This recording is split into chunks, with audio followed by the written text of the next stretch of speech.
Mr. Minister, dear Mr. Nasakanya, thank you very much for your introduction. I think it was professional and quite inspiring.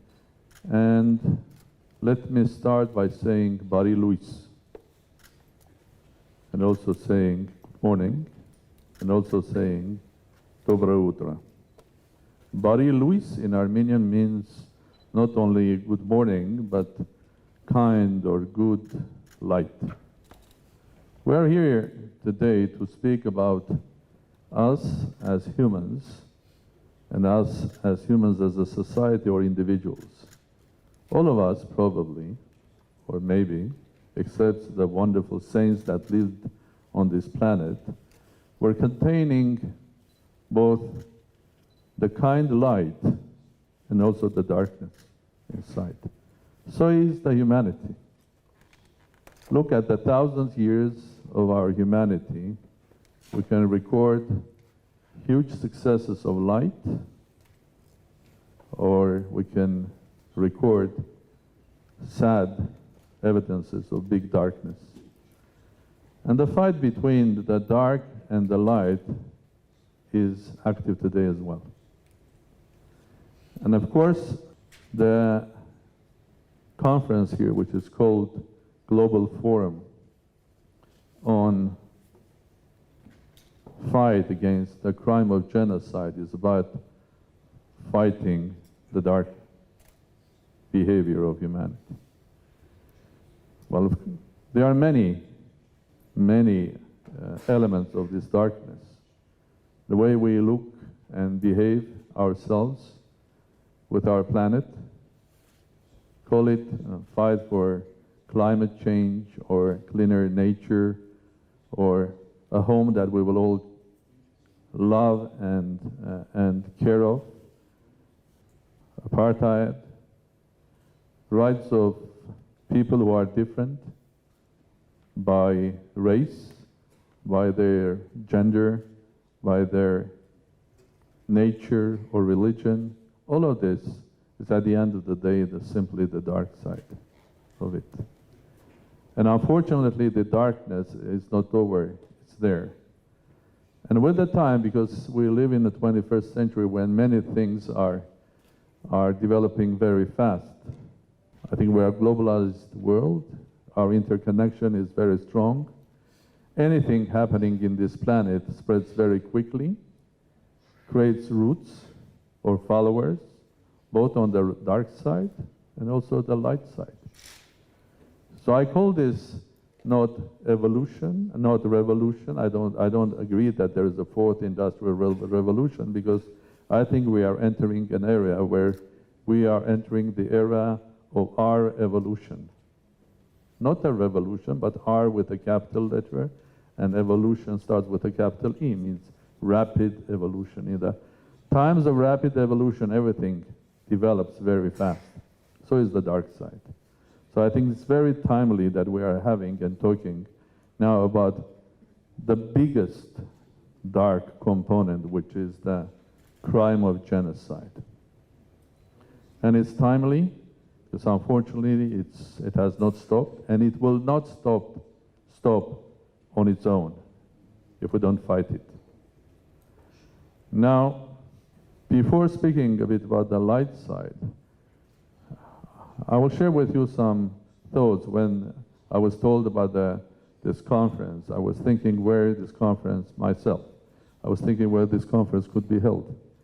Probably there are 2 or 3 places in the world that you can have a conference like this. And in this short list of places, Armenia is the first, because Armenia was the nation Armenians and the land where the first genocide, big genocide of the 20th century happened.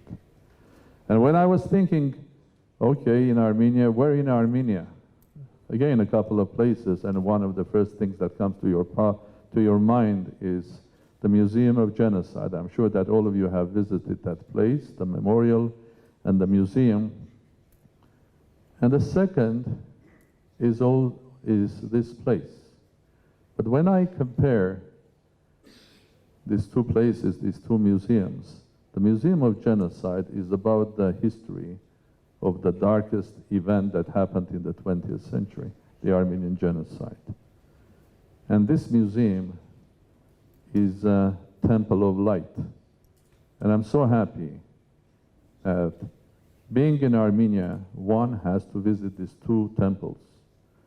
One is the temple of memory of those who perished, of the ugliest behavior of people in the end of the Ottoman Empire, a place where we remember all of the victims, a place where we say never, it should happen never, not only in Armenia, but anywhere in the world. That's the Museum of Genocide and the whole compound of it.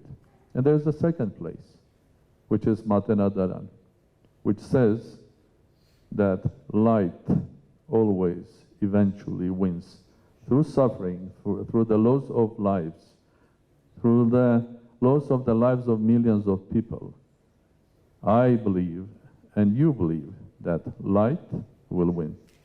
This is a place that contains a huge memory of genocide. I'm sure you have visited Matenadaran as an institution. If not, I will suggest you to do that. Because genocide is not only killing people, it's not only organized crime to eliminate a nation or a nationality or a group of people that have specific differences. It's an act of anti-act of tolerance. Anti-act of tolerance. It's also aiming to destruct or to destroy things like heritage, culture, history, art, knowledge. So it's a much wider destruction, much wider crime than just the loss of people and political activity to destroy a nation. While Matenadaran is a place which says that whatever you do, you cannot destroy it. It's a special place as well on the just human story side. There are thousands of examples of Armenians, especially ladies, mothers, grandmothers, that were running from the genocide. These thousands of examples included my own grandmother, which was from a wealthy family living in Ottoman Empire. When the genocide happened, they left everything. And she was telling me when I was young that she left everything. She didn't take with her nothing, neither the clothes or gold or anything. She left everything. She took two the most valuable things of her life: her young boy and the Bible, the illuminated Bible. So these were the two most valuable things of her life. These were the two things that she was ready to sacrifice her life to save them. Unfortunately, she lost her child on the way to Echmiadzin, the holy city. But she brought that illuminated Bible. It's still with the family.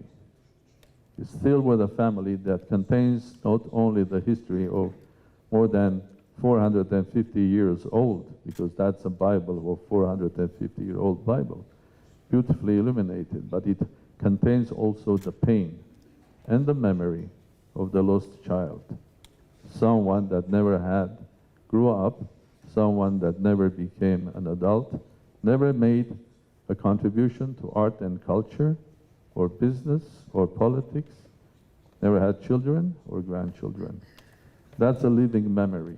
And this is a temple of light, showing that eventually, yes, indeed, Armenian genocide has been started 103 years ago, and we are celebrating the memory of those who lost their lives there, the memory of lost homes, the memory of lost friends, relatives, children. But also, I think it's the time we also celebrate that after 103 years, we have proven to the world that the light will win. And the proof of that is the Republic of Armenia, its people, its success, a small state but a global nation known in the world as Armenians, who are hard-working, honest, very patriotic, people that live in many countries but are also good citizens of those countries where they live. They never live in a ghetto. They live in Russia, they are good citizens of Russia. They live in America, they are good citizens of America. They live in Argentina, Australia, Lebanon. They are, first of all, good citizens of those countries. They are those who are contributing to the success of those countries and also to the culture, and bearing inside a pain, but also a dignity and proudness that we can beat the dark side.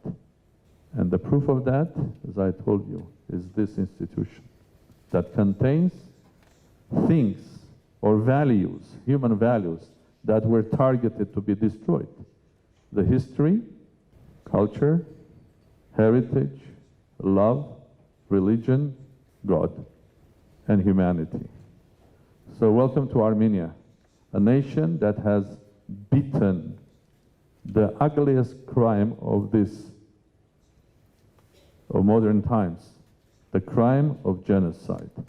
I would love to stay and to listen what you have to say, but unfortunately I've already told Minister and colleagues here that duty calls me and I have to leave immediately after the small intervention, but I would like to wish all of you great success and make sure that Armenia is together with you and Armenians all over the world in our common fight for light, in our common fight against darkness. Thank you very much.